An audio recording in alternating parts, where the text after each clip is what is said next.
first responder should not be getting the vaccine now. Their time will come. We've got to protect those who serve us and those who are most vulnerable. And we will enforce that rigorously. The whole healthcare system and the whole government reality, the federal, state, city government, everyone agrees on the priorities. And those priorities will be respected and enforced. So I would say to anyone who thinks that their privilege puts them ahead of other people in greater need, that's not going to happen in New York City. Go ahead. A different topic about schools. When you announced the decision to reopen, you said that schools would be providing 5 days of in-class learning. We got the percentage yesterday. I think it's 161 schools are offering it now. That's only 20% of the elementary schools that reopened.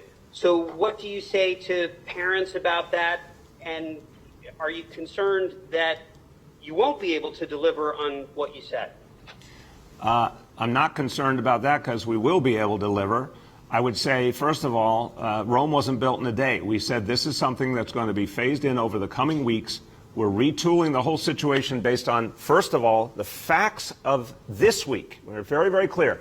This is the week that anyone who is signed up for blended learning, current blended learning, or hasn't declared what status they're in for their child needs to show up in school this week. If they don't show up in school this week, then we're going to reach out to the family and say, we're going to put you into all remote unless you have something to tell us that would change that. We're going to assign your child to all remote.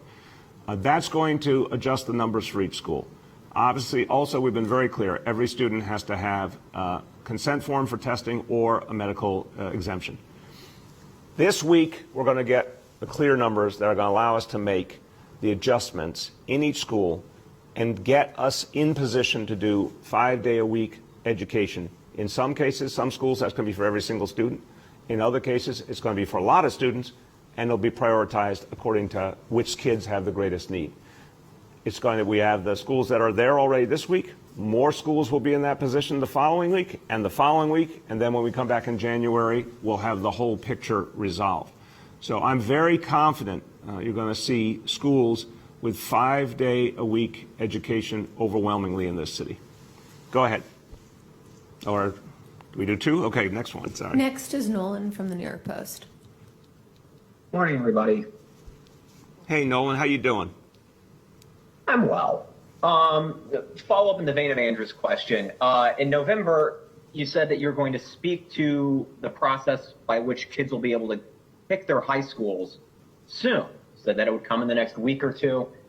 You said that you're going to have an answer on it soon. You said that a decision needed to be made quickly. It's now the 9th of December. We still don't know how kids are going to pick their high schools, how the admissions process will work for screened high schools. When are we getting the plan? This month. Obviously, Nolan, we had some additional challenges in the last few weeks that we had to focus on with the coronavirus. But this month, we'll announce all the admissions approaches. Go ahead. Yeah. I take that, obviously it's, been a heck of a year for everybody and a heck of a 9 months. But there are a lot of parents who are very frustrated.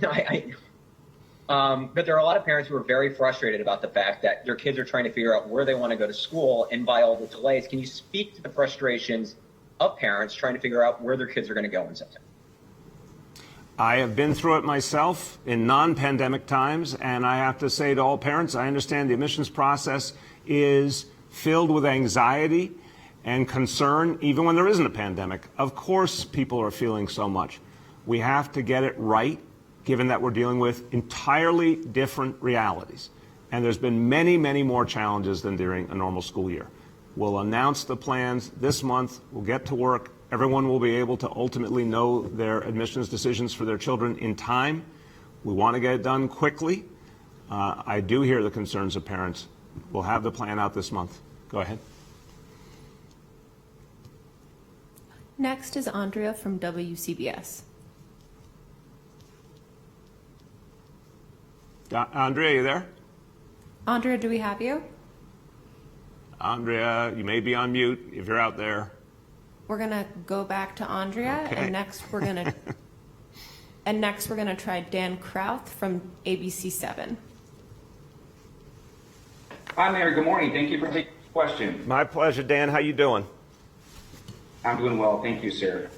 You mentioned contact tracing earlier. We've been trying to get some contact tracing information our viewers want in regards to where is this virus spreading. For example, bars, restaurants, gyms, etc. We reached out to NYC Health and Hospitals. They referred us to the state, who then referred us back to the hospital. And this has been going on for a few weeks now. Is this information you receive on a daily basis? And why isn't this information released to the public regularly so families can help make healthy decisions? Dan, listen, I'll start and I'll turn to Dr. Choksi. I want to make sure we're clear. First of all, I'm sorry if there was any situation where the information wasn't provided to you clearly, and we'll fix that today. Dr. Long, who runs Test and Trace Score, has spoken to this issue repeatedly right here at this table. He's talked about the thing we've seen, the most identifiable piece of the puzzle has been from travel. We've seen some situations related to indoor gatherings, some related to bars, restaurants, et cetera. But we've talked about, and the governor's talked about, the main driver appears to be family settings, multi-generational homes, family gatherings, not so much being out in community settings. However, all of this interrelates, and not all of it is perfectly traceable. When there is a specific problem, if you said, well, hey, I want to know if a bar, a restaurant, a store in my community has had a problem, you'll know it because the health department follows up on that situation. And if they determine that something has to be closed, they close it. So you know, just like we have closed schools when we determine they need to be closed individually, stores, restaurants, that's what the health department does. So Dr. Choksi, maybe you can speak to that. Sir, you covered most of the high points. Let me just add two more from my perspective. First, to build on the last thing that you said, it's exactly right. When we do investigations and we find that there are clusters, we take action. That's the most important thing, both at the level of the entity, whether it's a business or an organization, but also very importantly for the individuals who are involved, because we know what it takes to break the chains of transmission of this virus, and that's to get people to isolate and quarantine as quickly as possible and supporting them in doing that. So that's the first thing I would say. The second point is just to not, for us all to not miss the forest for the trees here with respect to the actions that we need to take.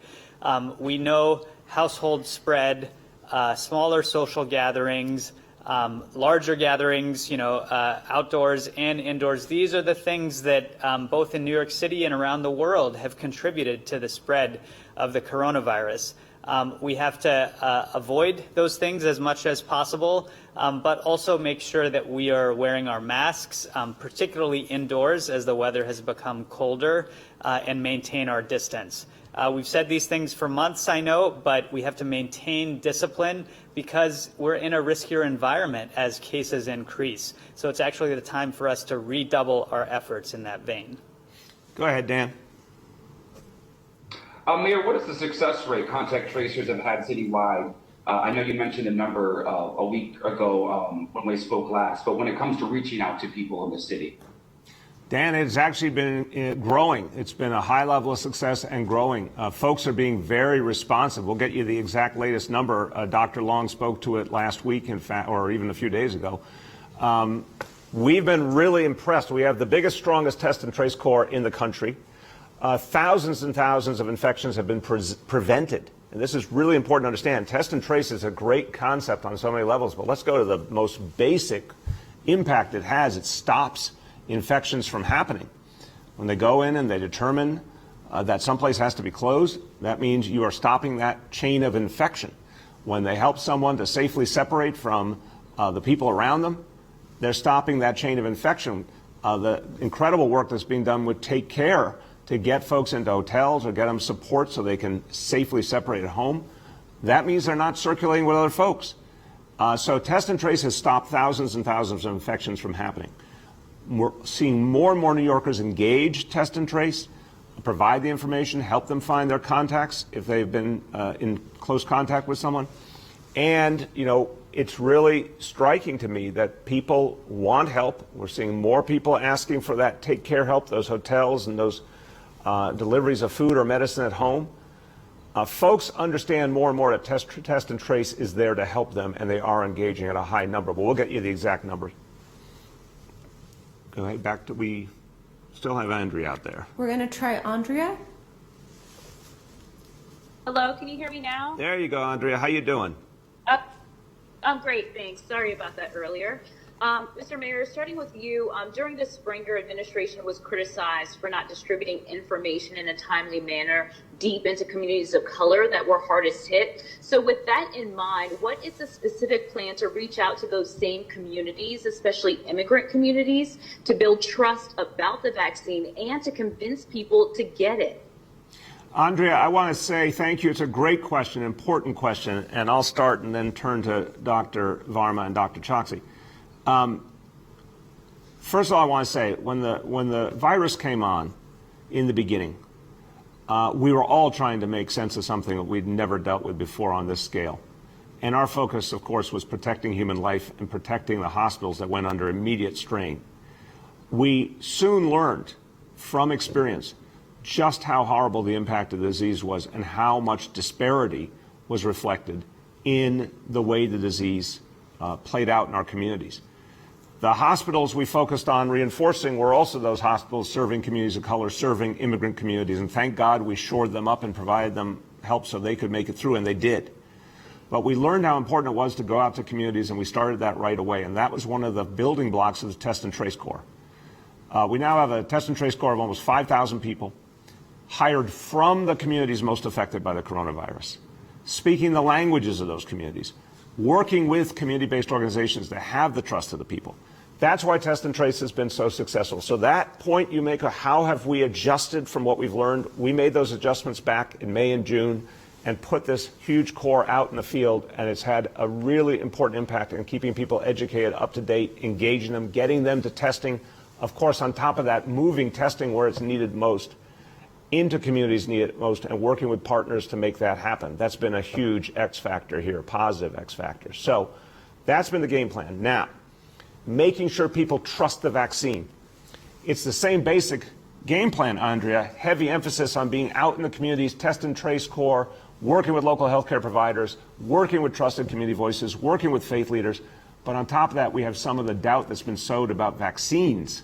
We have to overcome that. That's going to take a lot of public information and showing people it works and showing people that other people in their community are getting the vaccine and it's helping. That's the basic game plan. Let me let Dr. Varma and Dr. Choksi jump in. Sure, I can start. Yeah, no, just to really echo what the mayor has said, we fully understand that trust is something that you earn, but that you can lose very easily, and you have to continuously work on earning it. As it relates to the work that we've done on contact tracing, this has been absolutely vital to us to understand what are the best ways to reach people who need services and how do we counter misconceptions. We've learned that through all of our hyperlocal responses in very diverse and different communities, and we're continuing to learn with all of our partnerships that we have with community organizations. Now, vaccines is one step above that, because with a test, of course, you're just getting a specimen taken from your body. With a vaccine, people are having something put into their body to prevent infections. So we know from a long history of having a very successful vaccine program in the city that we need to continuously work with people to understand what their concerns are and speak to them honestly and frankly about how those concerns are addressed. So we're going to continue to learn as we do this, and our partnership with communities is really the basis for all of it. Dr. Choksi. Thank you. Well, this is such an important question. And first, I just want to say, Mr. Mayor, I appreciate your commitment and your passion for this. That has been very clear in your charge to us to make equity as important a pillar as the science and the operations of turning vaccines into vaccinations. And so it will be central to everything that we do in our vaccine rollout. There are three ways in which we're thinking about this. The three ways are access, uptake, and outcomes. So first, with respect to access, just as Dr. Varma said, it's about ensuring that we meet patients where they are. in the neighborhoods and communities where they live, including the priority neighborhoods that have been a focus of the mayor and the administration. With respect to uptake, it is about making sure that we have the humility to recognize that people think about medicine and healthcare in different ways, and the humility also to rely on trusted messengers who already exist in those communities. And ultimately, it's about outcomes, making sure that vaccination leads to what we all are aiming toward in 2021, which is the end to this terrible pandemic and to avoid all of the preventable suffering that we have seen. Thank you very much. Go ahead, Andrea. So just to continue on with that, what could that look like? Does that mean that you're going to be asking pastors and community leaders to publicly get the vaccine, or possibly offering the vaccine in community health centers and not just hospitals? More concretely, what could that look like once it's available to the general public? I think you just described it beautifully. Yes, the answer is yes. There's going to be a heavy emphasis on working with community health providers. And yes, when leaders, community leaders qualify, making sure, meaning that it's their priority group is